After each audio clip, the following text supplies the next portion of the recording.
Good morning, family and friends. Many of us go through life wondering why we're here. What is it that God has planned for our lives?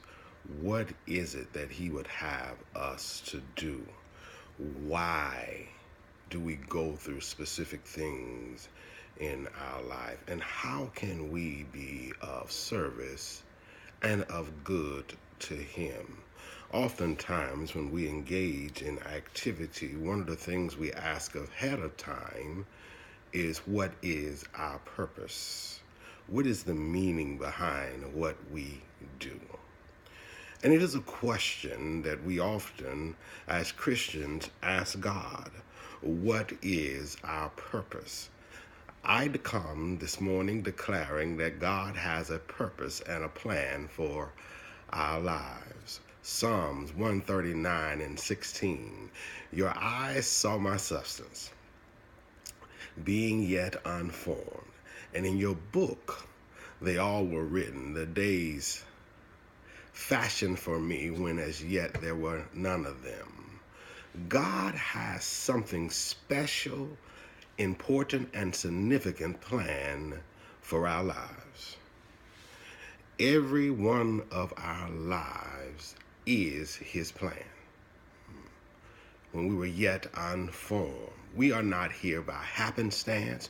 We are not here by accident. There is a focus and meaning for God allowing us to be here in this world. We are here by divine providence. Purpose. Rick Warren wrote a book called A Purpose-Driven Life that became a bestseller as people sought to find their spiritual purpose. The purpose is formed in the Word of God. What is it that God would have us to do with this life that He has given us? Ephesians 2:10, for we are His workmanship, created in Christ Jesus for good works, which God prepared beforehand that we should walk in them. These verses reveal to us that everybody, you and me, the stranger, the sinner, the drunkard, the prostitute, that every person ever conceived, God has and had a plan for our lives. There is a purpose that God has for us that's in common to everybody. One, that we should be saved. Two, that we should have a relationship with God the Father.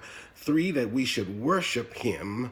And there are others that are peculiar to each one of us. 1 Corinthians 12:14. For in fact, the body is not just one member, but it is many. The secret that we seek in order to find our happiness, some forms of religion or activities call it your chi, is to find our purpose and to walk in it. Oh, it's easy to say,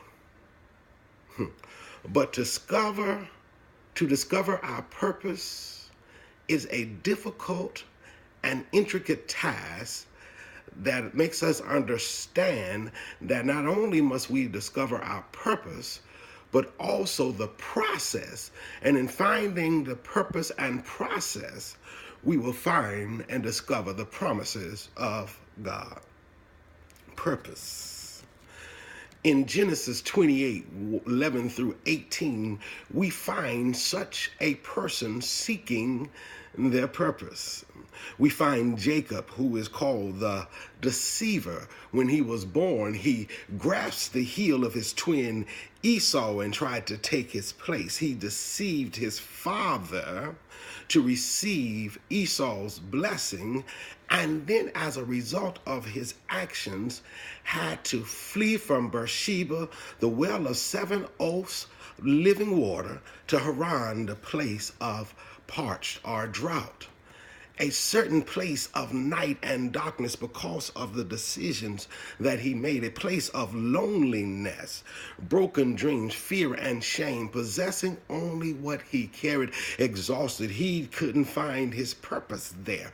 And many of us have found ourselves in Haran, a place of parchment and drought, seeking our purpose because of our own actions. This scenario of Jacob involves all of us. It's a description of each one of us as we were created for a purpose and a promise, but sometimes our actions cause us to lose our way in life, and we have to hone our senses to find out what is it that God would have us to do when we find ourselves in the land of Haran. Sin is synonymous with the bowstring that's on a bow and arrow, and when you shoot it, it means that you miss the mark because the bowstring is not set properly. We fail to do what God intends for us to do. We fail to be what God intends for us to be because we have not found our purpose. We have purpose for ourselves instead of focusing on what God has purposed us for. And when we do that, we find ourselves like Jacob, and we leave Beersheba, meaning the original covenant of God, the purpose that he has for our life, his design for our lives. We leave there. We end up in Padam Aram, a path or road that leads us away from God and his plan for our life, and end up in a place of fear and loneliness and darkness. We end up in our own Haran. But my God rescues us. He is with us even when we have chose to make a step away from the direction and purpose he has for our lives. Here in the midst of our Haran experience, we will find that God will reveal himself to us. He will stir up our dreams and show us the purpose that he has for our lives. So no matter how far we are away from our purpose, call upon the name of God and he will find us in our Haran. He awakens within us our purpose as he did with Jacob in his dream. And then we will arrive to the promise that we are willing and able to go through the process of God. And that starts with a dream, purpose. We are not too far. We are not too old. We are not too removed from God that we cannot still find our purpose. Let us find what it is that God would have us to do with our lives for him. For he is even in our Haran moments. So when we feel we are too far away from him, he is right there, seeking to provide us with the dream that will lean us toward our process to fulfill the promise and the purposes that he has for our lives. God bless and keep you is our prayer. And as always, should you have any questions, please inbox me.